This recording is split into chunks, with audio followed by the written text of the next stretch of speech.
તો international friendship ડેની ઉજવણી અમદાવાદમાં કરવામાં આવી હતી, જેમાં આ વર્ષે નિક દ્વારા અસાધારણ રીતે આ જોશને વધુ બુલંદ બનાવવામાં આવ્યો હતો, કારણ કે વહાલી જોડી ચીકુ અને બંટીએ અમદાવાદમાં શ્રમદ રાજચંદ્ર ડિવાઇસ ટચ સ્કૂલની મુલાકાત લીધી હતી, ત્યારે બાળકો તેમના ફેવરિટ નિકટુન્સને મળવા રોમાંચિત હતા અને ફ્રેન્ડશિપની ખૂબીઓની ઉજવણી કરવા માટે તૈયાર કરાયેલી ઘણી બધી રોચક પ્રવૃત્તિઓમાં ભાગ લીધો હતો। ત્યારે આ પ્રવૃત્તિઓએ બેસુમાર ખુશી આપવા સાથે મૈત્રીના મૂલ્યોને વધુ મજબૂત બનાવીને સંકળાયેલા દરેક માટે દિવસ ખરા અર્થમાં યાદગાર બનાવી દીધો હતો।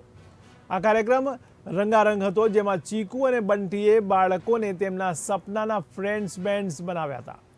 તેમના BFF માટે હૃદયસ્પર્શી ફ્રેન્ડશિપ કાર્ડ્સ તૈયાર કર્યા હતા। ત્યારે આ કાર્યક્રમમાં મોટી સંખ્યામાં બાળકો હાજર રહ્યા હતા। जब से कार्टून देखता हूँ तब से मेरे को बहुत अच्छा लगता है और मैंने आज उनके लिए फ्रेंडशिप बैंड्स बनाए और आज मैं अपने ये इतनी इमेजिन नहीं कर पा रहा हूँ कि मैं इनके सामने खड़ा हूँ, चिंकू और बंटी के सामने, और इतने सारे शोज देख के, उनकी मूवीज़ और सब देख के मेरे को बहुत मज़ा आया।